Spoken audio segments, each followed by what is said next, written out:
most people don't trust or like dealing with salespeople. They don't trust or like dealing with a company they haven't dealt with before. They do it because they have some need or some goal that's greater than their dislike of what's going to happen or their distrust. So they do it, but they enter into it guarded.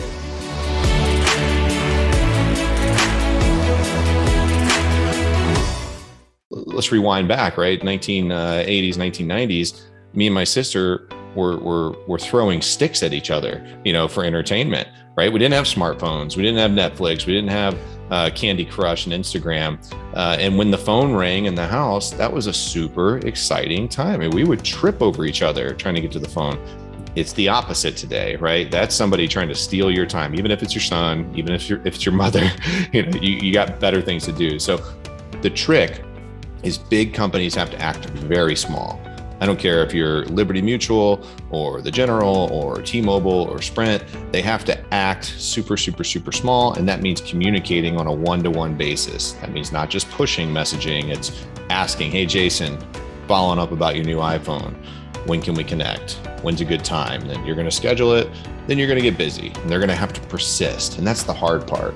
It's hard to do this at scale in a humanized fashion. That's what I think Drips has really pioneered, is that conversations at scale that still feel very human, because just like multi-tiered IVR systems, and I'm sure a lot of your clients are used to, that everybody hates, right?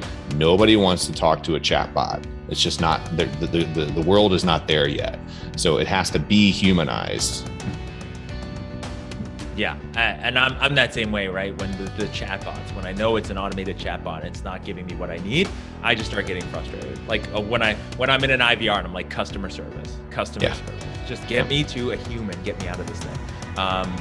And so when you're talking about that, engaging with someone, especially someone who, here's one thing I see all the time, and I just see this as a consumer, and then I see this across industries and consumers in general, is most people don't trust or like dealing with salespeople. They don't trust or like dealing with a company they haven't dealt with before. They do it because they have some need or some goal that's greater than their dislike of what's going to happen or their distrust. So they do it, but they enter into it guarded, right? And so they slow roll. It's like, I'm gonna fill out this form because I don't want to call someone. And then somebody gets called and it's like, I got to be careful. Yeah. And so I see this a lot with SMS, which is like, okay, so I might engage with some SMS as a consumer, but maybe I'm just worried about where this is going to go. How do you, or what have you seen as the industry has evolved and the consumers evolved, where it's the difference between just contacting just to like push and schedule versus like understanding the other person and their intent, such that like you can actually provide value and get through those walls? I think the creative is ultimately the variable, right? There's many different methodologies. There's push, there's two-way enablement for call center agents, which I'm sure plenty of your clients maybe have done. If they haven't, they should, like get the whatever 5.9 uses to allow you to send and receive messages. Like that's a great first step, but it still doesn't scale. There's no quality assurance and it doesn't persist, and people need to sleep, right? And people need to take breaks. So the once everybody's on the same methodology, which is what we'll just call conversational AI, right? Which is humanized, long tail conversation that can answer questions and, warm people up and educate people. Once you're there, the creative is absolutely the variable, right? You have to know, who is this person, right? What's the use case and where are we trying to drive them to?